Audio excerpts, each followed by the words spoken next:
12월 29일 수요일 하나님 말씀입니다. 오늘은 사무엘상 12장 같이 읽어보도록 하겠습니다. 사무엘상 12장입니다. 그 중에 20절 말씀, 21절 말씀 읽어드립니다. 사무엘이 백성에게 이르되 두려워하지 말라. 너희가 과연 이 모든 악을 행하였으나 여호와를 따르는 데에서 돌아서지 말고 오직 너희의 마음을 다하여 여호와를 섬기라. 돌아서서 유익하게도 못하며 구원하지도 못하는 헛된 것을 따르지 말라. 그들은 헛되니라. 아멘. 오늘 말씀은 사무엘의 마지막 말씀이다 라는 제목이 붙어 있죠. 사무엘이 이제 이스라엘의 왕을 세우고 역사의 뒤로 물러나는 장면입니다. 한 지도자가 얼마나 훌륭한지는 마무리를 어떻게 하는지에 따라 달라질 수 있죠. 사무엘은 한 나라의 영적 지도자로서 잘 감당하고 마지막에도 참 멋지게 물러나는 것을 볼 수가 있습니다. 과연 사무엘이 마지막에 어떤 말을 백성들에게 남기는지를 보고 우리가 신앙적 지도자 또 가정에서 사회에서 지도자로서 어떻게 행하여야 할까를 많이 배울 수 있는 본문이기도 하죠. 마지막에 사무엘이 물러나면서 그동안 참 고마웠다, 잘했다, 이런 여러 가지 당부의 말을 남길 수도 있겠지만 마지막까지 사무엘은 이렇게 말하죠. 너희가 겉으로 원해서 왕을 세우긴 했으나 그 일이 얼마나 잘못된 것인지를 아느냐. 왕을 요구하고 왕을 세우게 되었지만 항상 기억하라는 거죠. 그것이 하나님 앞에서 마땅한 일이 아니다. 죄를 행한 것이다. 떠나는 사람이 그 남은 백성들에게 너희의 죄를 기억하라 이렇게 얘기하는 거예요. 자기에게 별로 도움이 안 되겠죠. 백성들이 죄를 지적받고 좋아하겠습니까? 그런데도 사무엘은 마지막까지 그들이 했던 행동에 대해서 무엇이 잘못이고 어떻게 여전히 하나님의 사람으로 살아가야 하는지에 대한 말씀을 남기고 있습니다. 참 그 백성들을 사랑하는 사람이다 하는 생각이 들 정도로 참 숙연해지는 장면이죠. 이런 것을 보면 한 나라나 가정이나 사회 지도자들이 어떻게 해야 하는지 잘 배울 수가 있습니다. 첫째는 훌륭한 지도자는 머문 자리가 아름다운 사람, 떠날 때 그 흔적들이 사랑의 흔적을 남기는 사람이라고 할까요? 4절에 보시면 그들이 이르되 당신이 우리를 속이지 아니하였고 압제하지 아니하였고 누구의 손에 쓰든지 아무것도 빼앗은 것이 없나이다. 사무엘은 물러나면서 사람들에게 그동안 내가 이런 잘못이 있었으면 이렇게 지금 얘기를 다 해달라. 이제 나는 나이가 들어 머리가 휘어졌고 또 이렇게 때가 되어서 물러나지만 그동안 잘못한 것이 있으면 너그럽게 봐달라. 이런 대답에 질문에 대해서 백성들이 하는 말은 당신들은 우리를 속이지 않았고 압제하지도 않았고 누구의 손에 쓰든지 아무것도 빼앗은 것이 없나이다. 떠날 때 사람들이 찬밥 신세가 되지 않습니까? 레임덕이 있다 하고. 그런데 사무엘이 떠날 때 백성들은 당신의 온전하신 사역 하신 일이 조금도 우리를 해롭게 하지 않았습니다. 우리 모두 훌륭한 지도자로 인정하고 감사할 따름입니다. 이런 얘기만 하는 거죠. 물러나는 사람, 지난날의 일을 돌이켜볼 때 모든 사람들이 칭찬하는 지도자, 괜찮은 사람이죠. 나름대로 열심히 한다고 한들 막상 지나고 나면 후회할 일들이 얼마나 많이 생깁니까? 잘한다고 했지만 나중에 보면 조금 더 잘할 수 있었을 텐데, 이런 아쉬움이 드는 것이 인지상정이죠. 그런데 이 사무엘의 사역을 두고 백성들은 한결같이 우리를 속이지도 않았고 압제하지도 않았고 빼앗은 것도 없다. 정말 잘 하셨습니다. 고맙습니다. 이런 거예요. 그래서 훌륭한 지도자는 떠나고 나서 알아볼 수 있는 거죠.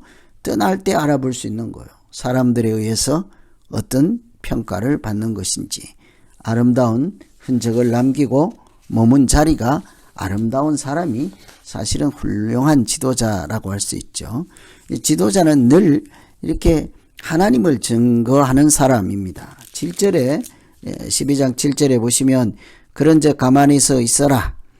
여호와께서 너희와 너희 조상들에게 행하신 모든 공의로운 일에 대하여 내가 하나님 앞에서 너희와 담론하리라. 이 사무엘이 그 마지막에 물러나면서 하는 말은 자기 과업에 대해서 평가를 하는, 자랑하는 이야기가 아니었습니다.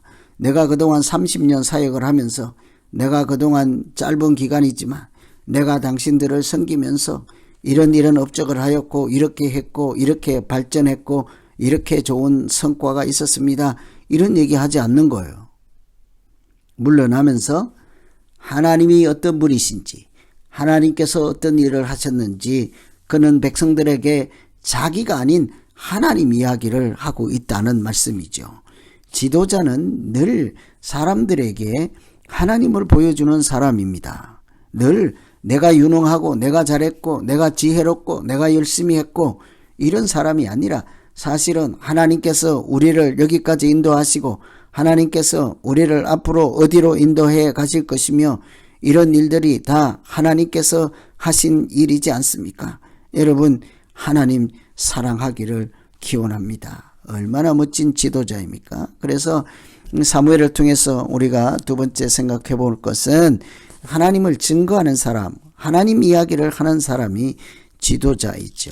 뿐만 아니라 백성들의 죄를 깨닫게 하는 사람입니다.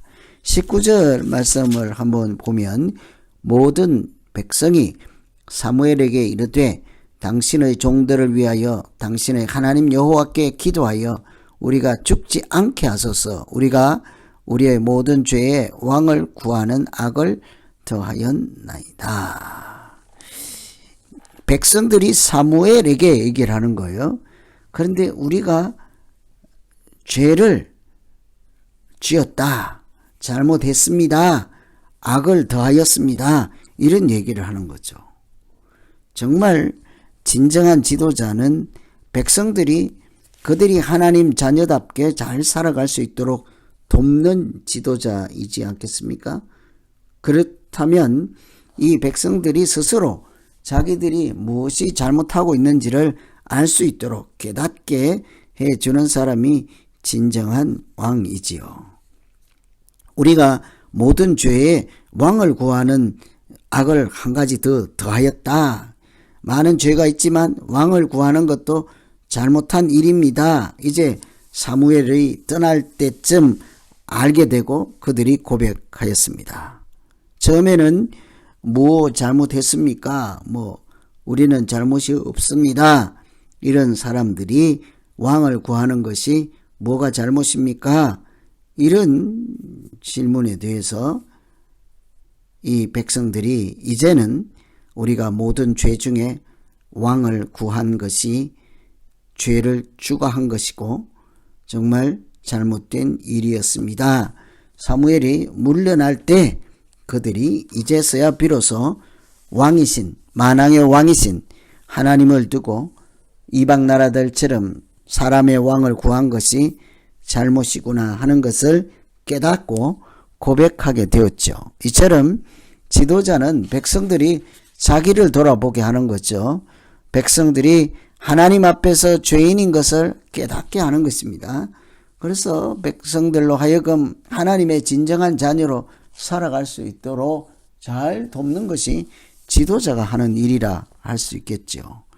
이렇게 자기 백성들이 우리가 모든 죄 중에 한 가지 악을, 한 가지 죄를 더 추가했습니다. 좀 실망스럽고 낙심하고 또 절망스러운 이때에 지도자가 어떻게 합니까? 죄보다 은혜가 크다는 것을 그 백성들에게 알려주죠. 얼마나 멋진 위로가 되겠습니까? 20절에 보면 하나님은 은혜의 하나님이시라. 모든 것은 22절 한번 보겠습니다. 여호와께서는 너희를 자기 백성으로 삼으신 것을 기뻐하셨으므로 여호와께서는 그의 크신 이름을 위해서라도 자기 백성을 버리지 아니하실 것이요.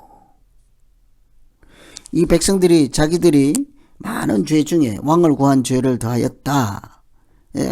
사무엘 앞에서 죄를 깨닫고 고백을 하였습니다. 누구나 죄를 지으면 징계를 받는 것이 당연하죠. 백성들이 자기들이 고백한 것처럼 왕을 세우는 죄를 추구하였습니다. 마땅히 이렇게 죄에 대한 대가를 치러야 합니다. 그런데 사무엘은 그 백성들에게 뭐라고 하는고 하니 하나님께서 너희를 백성 삼으신 것을 기뻐하신다. 여호와께서는 크신 그 이름을 위해서라도 백성을 버리지 않는다. 너희가 죄를 고백하고 죄를 지었지만 하나님은 너희 죄보다 더 크신 사랑과 더 크신 은혜의 하나님이시라.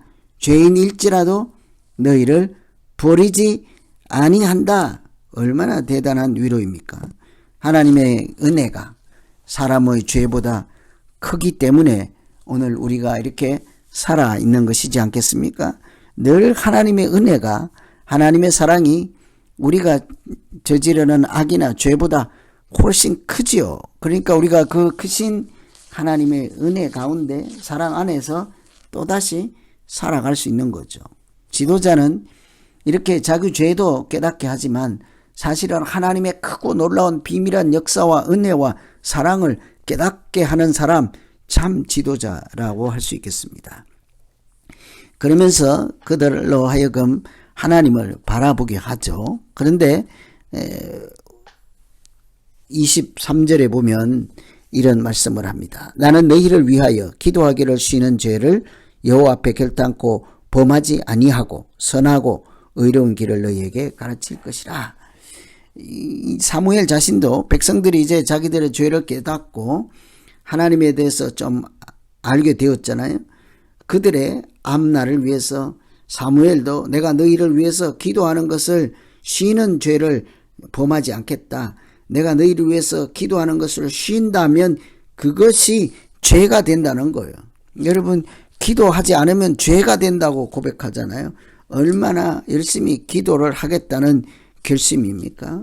우리가 사실은 하나님 앞에서 기도하지 않는 것은 하나님을 믿지도 않는 것이요, 하나님을 인정도 안 하고 하나님을 기대하지도 아니하고 소망 두지도 않는다고 볼 수도 있는 거예요. 하나님 앞에 기도하지 않는 사람은 예수 믿지 않는 사람이라고까지 할 수도 있는 거예요. 기도는 마치 우리의 사람으로 치면 호흡과 같은 것이기 때문이죠. 호흡하지 않고 생존할 수 있는 사람이 있겠습니까?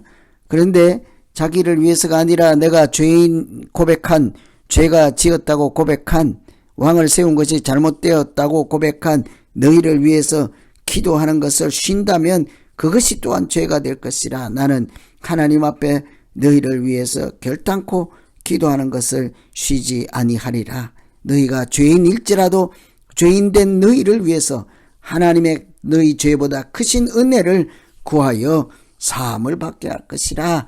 정말 눈물겨운 지도자이지요. 사무엘상 12장은 이처럼 사무엘이 자리를 물러나면서 남은 백성들에게 하는 코별 설교 같은 것입니다. 그들의 죄를 깨닫게 하시고 하나님의 은혜를 깨닫게 하시고 그들을 위해서 기도하겠다. 너희는 결코 하나님을 버리지 말고 마음을 다해서 여호와를 따르고 하나님을 섬기라. 이런 말씀이죠. 정말 물러나는 순간에 멋진 연설 설교가 아닐 수 없습니다. 그래서 오늘 우리는 12장 차근차근 읽으시면서 한 나라의 영적 지도자의 그 훌륭한 본을 따라 우리가 어떻게 이 사회에서 가정에서 영적인 부름받은 자로 맡은 자로 살아갈 것인지 같이 고민하며 잘 읽으시고 기도하면 되겠습니다. 기도하겠습니다. 하나님 아버지, 사무엘이 백성들의 요청을 따라 왕을 세우고 이제 물러나는 자리에 마지막 말씀을 들어보았습니다. 자기 자랑하지 아니하고 오직 백성들로 하여금 하나님 바라보게 하시고 그들로 하여금 우상을 버리고 하나님을 섬기는 일에 최선을 다할 수 있도록 격려하고 인도하는 모습을 보았습니다. 뿐만 아니라 자기 자신도 기도하는 것을 쉬는 죄를 결단코 범하지 않을 것이라 하며 하나님의 은혜를 구할 때 하나님 그들을 통해서 사무엘을 통해서 이스라엘 백성을 살리시는 것처럼 우리도 서로가 위하여 기도할 수 있게 하여 주시고 늘 죄보다 더 크신 하나님의 은혜를 생각하며 소망 가운데 살아갈 수 있게 하여 주시옵소서. 예수님 이름으로 기도하옵나이다.